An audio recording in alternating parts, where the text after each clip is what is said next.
শহরের কলাবাগান থেকে স্বামীর মৃতদেহ উদ্ধার, অভিযোগে দুই স্ত্রীকে আটক করেছে পুলিশ।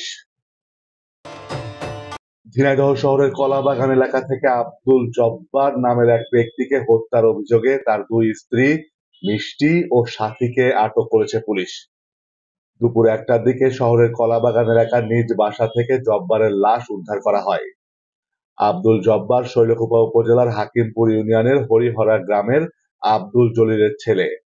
পারিবারিক সূত্রে জানা যায়, জব্বার ইসলামী বিশ্ববিদ্যালয়ের ব্যবস্থাপনা বিভাগের শাখা ব্যবস্থাপক হিসেবে কর্মরত ছিলেন। নিহত জব্বারের বোন জানান, তার ভাইয়ের দুই স্ত্রীর সাথে তার বেশ কয়েকদিন ধরে পারিবারিক কলহ চলে আসছিল।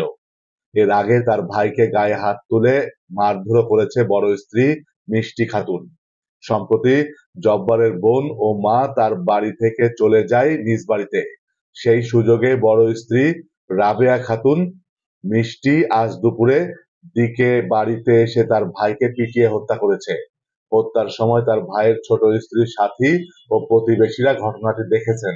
এরপর ঘটনা জানাজানি হলে স্থানীয়রা জব্বারকে উদ্ধার করে ঝিনাইদহ সদর হাসপাতালে আনলে কর্তব্যরত চিকিৎসক ডাক্তার সুলতানা মেফতাহুল জান্নাত তাকে মৃত ঘোষণা করেন।